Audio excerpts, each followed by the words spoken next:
നമുക്ക് രാവിലെ തന്നെ ചായ കിട്ടിയിട്ടില്ലെങ്കിൽ ഒരു തലവേദന ആയിരിക്കും അല്ലേ? നമ്മൾ സ്ഥിരമായിട്ട് ചെയ്തുകൊണ്ടിരിക്കുന്ന കാര്യങ്ങൾ ചെയ്തിട്ടില്ലെങ്കിൽ നമുക്കൊരു ഇറിറ്റേഷൻ ഉണ്ടാവും.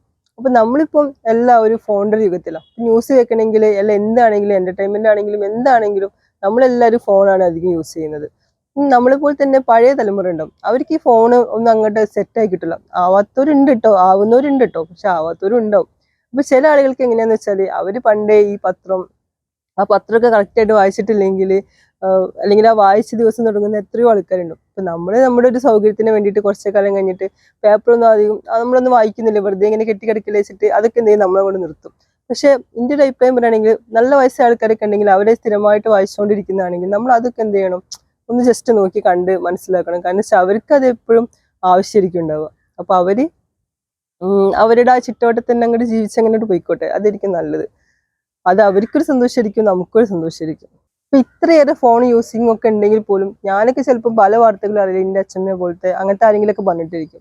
അപ്പൊ എന്താ വെച്ചാൽ നമ്മള് അത്യാവശ്യം വേണ്ട കാര്യങ്ങൾ മാത്രം നോക്കുള്ളൂ. അവരങ്ങനെയല്ല, ആ പേപ്പർ എത്ര പേജ് ഉണ്ടോ അത് ഫസ്റ്റ് ഇട്ടിട്ട് ലാസ്റ്റ് വരെ അടിച്ചു പെറുക്കി നോക്കിയിട്ടുണ്ടാവും. അപ്പൊ എല്ലാ ന്യൂസും അവർക്ക് അറിയായിരിക്കും.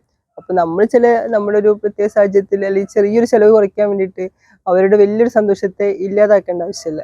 അപ്പൊ ആ ഒരു സന്തോഷത്തിന് നമ്മൾ എന്ത് ചെയ്യും, കുറച്ചൊരു പ്രാധാന്യം കൊടുക്കുക തന്നെ വേണം.